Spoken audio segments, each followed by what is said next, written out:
Hello বন্ধুরা, কেমন আছো সবাই? আশা করছি সবাই বেশ ভালো আছো। আজ অনেকদিন হলো সেরকম কোনো মাছের রেসিপি আপলোড করা হচ্ছে না, তাই ভাবলাম আজ তোমাদেরকে এই যে বাজারে নতুন গাঠি কচু উঠেছে, গাঠি কচু দিয়ে একটা কাতলা মাছের রেসিপি করে দেখাই। আজ কিন্তু আমি শুধু কাতলা মাছ রান্না করছি না, আমি বললাম যে আমি কাতলা মাছের রেসিপি করছি, কিন্তু বাড়িতে তো আমরা খুব বেশি লোক নই, 4-5 জন লোক, আর বাবা কাতলা মাছ খায় না, তার জন্য বাবার জন্য নিয়ে আসা হয়েছে পাবদা মাছ। পাবদা মাছ খেতে আমারও ভীষণ ভালো লাগে, তো তার থেকে বেশি ভালো লাগে কাতলা মাছের পেটি খেতে। তো এই যে দেখো, কাতলা মাছ নিয়ে এসেছি 500-600 গ্রাম, আর এখানে দুটো পাবদা মাছ নিয়ে এসেছি। তো এই মাছগুলো দিয়ে আজ আলু গাঠি দিয়ে দারুণ টেস্টি একটা রেসিপি করে দেখাবো। রেসিপিটা কিন্তু একদম ঘরোয়াভাবে দারুণ টেস্টি করেই করব। আশা করছি রেসিপিটা তোমরা শুরু থেকে শেষ পর্যন্ত দেখবে, আর ভালো লাগলে অবশ্যই তোমাদের বন্ধুবান্ধব, আত্মীয় স্বজন সবাইকে ভিডিওটি শেয়ার করে দেখার সুযোগ করে দেবে। তো চলো, প্রচণ্ড গরম, এই গরমের দিনে উনুনে রান্না করা কিন্তু খুবই কষ্টকর, কিন্তু উনুনে রান্না খেতে লাগে অসাধারণ, তাই কিন্তু আমি উনুনেই রান্না করি। তো উনুনটা আগে থেকেই ধরিয়ে নিয়েছি, আর একটা কড়াইও চাপিয়ে দিয়েছি। এখানে রয়েছে দুটো আলু আর 400 গ্রাম মতো গাঠি কচু। আলু গাঠি কচুগুলো আমি এরকমভাবে কেটে নিয়েছি। তো চলো এখন হালকা করে সেদ্ধ করে নেব।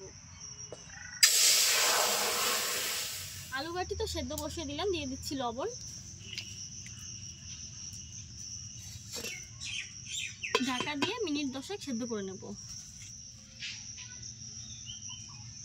দিয়ে দিলাম লবণ, হলুদ গুঁড়ো, লেবুর রস দিয়ে দেব,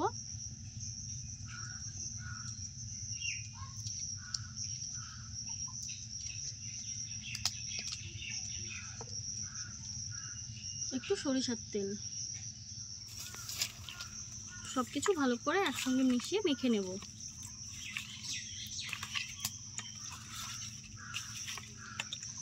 আজকে কাতলা মাছের রেসিপিটা করছি আমি কাঁচা মশলা দিয়ে, তো কিছু কাঁচা মশলা চলো বেটে নেই। এখানে নিয়েছি গোটা জিরে, ধনিয়া আর শুকনো লঙ্কা, কাঁচা অবস্থাতেই বেটে নেব।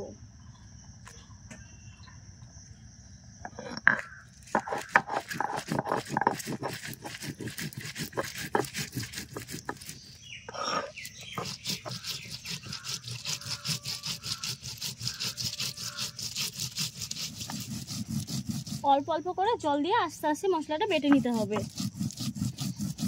তোমরা চাইলে মিক্সিতেও পেস্ট করে নিতে পারো।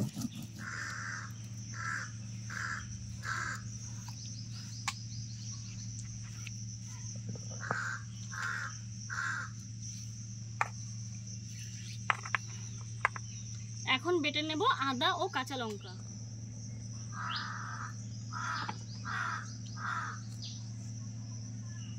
প্রচণ্ড গরম, এত গরমে মশলা বাটতে খুবই কষ্ট হয়, তবুও তোমাদের জন্য কষ্ট করে রেসিপিগুলো করি, কিন্তু তোমরা লাইক শেয়ার করো না, তখনই খুব খারাপ লাগে। পিঁপড়ে উঠে গেছে আবার, তারা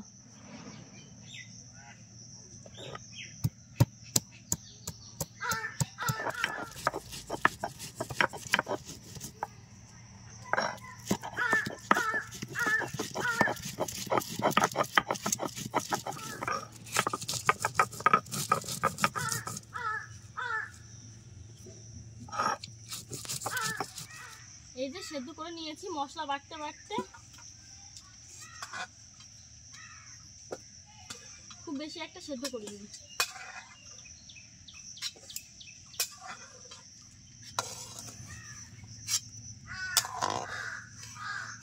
মশলাও বাটা হয়ে গেছে, এদিকে আলু গাঠি সেদ্ধ করে নামিয়ে নিয়েছি। আমরা তো এগুলোকে গাঠি কচু বলি, তো অনেকে মুখী কচুও বলে থাকে, আমরা গাঠি কচু নামেই ডাকি, মানে চিনি, তার জন্য এটাই বলছি। কড়াই ধুয়ে বসিয়ে দিয়েছি, আর এখন সরিষার তেল দিয়ে দিচ্ছি।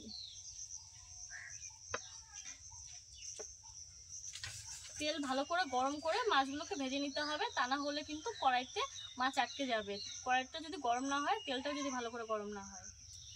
তেল গরম হয়ে গেছে, মাছ দুটো ভেজে নিচ্ছি। আগে পাবদা মাছ ভাজবো, ভাজা হয়ে গেলে বাদবাকি মাছগুলো ভাজবো।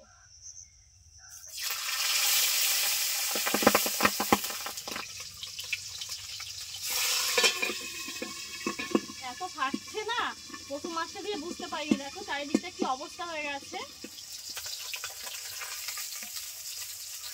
মাছ ভাজা হয়ে গেছে, নামিয়ে নিয়েছি, এখন কাতলা মাছগুলো ভেজে নেব।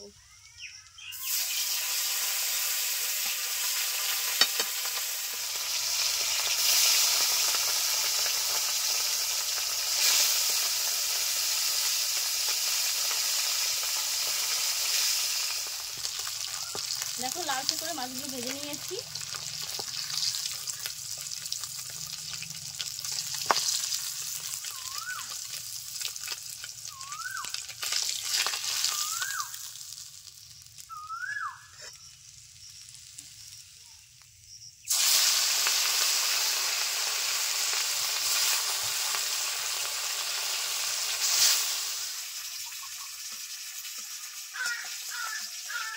সবগুলো মাছ ভাজা হয়ে গেছে।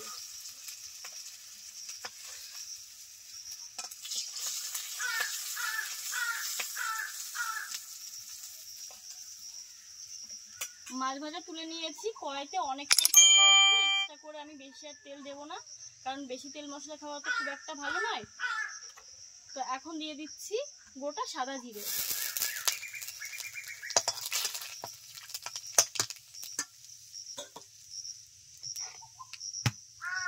দিয়ে দিচ্ছি আদা, কাঁচা লঙ্কা, জিরে, ধনিয়া ও শুকনো লঙ্কা বাটা।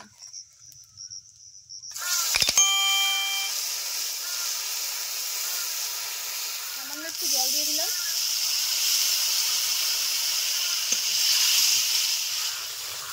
দিয়ে দিলাম লবণ, দিয়ে দিচ্ছি হলুদ গুঁড়ো। দেখো মশলাটা কিছু সময় কষে নিয়েছি, আর এখন দিয়ে দিচ্ছি সেদ্ধ করে রাখা আলু ও গাঠি কচু।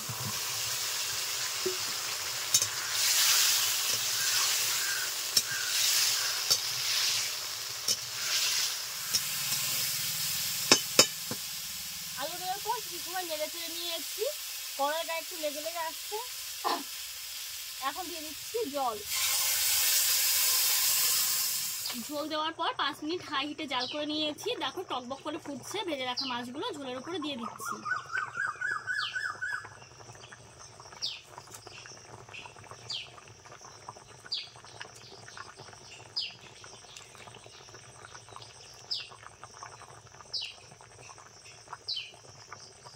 এখন ঢাকা দিয়ে জাল করে নেব মিনিট 10। জাল করে নিয়েছি, রান্নাটা হয়ে গেছে। আমাদের বাড়িতে কাতলা মাছ আনলে কিন্তু মা এরকমভাবেই রান্না করে, তাই ভাবলাম মাছ তোমাদের সাথে একটু শেয়ার করি। তো তোমাদের রেসিপিটা কেমন লাগলো অবশ্যই জানাবে। আর এখন নামিয়ে নিচ্ছি, চলো। ভীষণ গরম, দেখো রান্না করতে গিয়ে কেমন ঘেমে ঘেমে অস্থির হয়ে গেছি। কাতলা মাছ না ঝোলে দেওয়ার পরে অনেকটাই ফোলে, দেখে তো মনে হচ্ছে যে দারুণ হয়েছে। ঘরোয়াভাবে কাতলা মাছের এই রেসিপি কেমন লেগেছে তোমাদের কাছে অবশ্যই কিন্তু জানাবে। অনেকবার করে বললাম, তোমরা কিন্তু কমেন্ট করো না, লাইক শেয়ার তো একদমই করো না, প্লিজ করে দিও। আর যদি এখনও সাবস্ক্রাইব করা না হয়ে থাকে তাহলে প্লিজ সাবস্ক্রাইব করে পাশে থেকো। আর যদি তোমরা ফেসবুক পেজ থেকে দেখো তাহলে অবশ্যই ফলো করে দিও, আর ওখানেও লাইক শেয়ার করতে একদমই ভুলো না। তো আজকের মতো এখানেই বিদায় নিচ্ছি, নতুন রেসিপির সঙ্গে আবার দেখা হবে। ধন্যবাদ।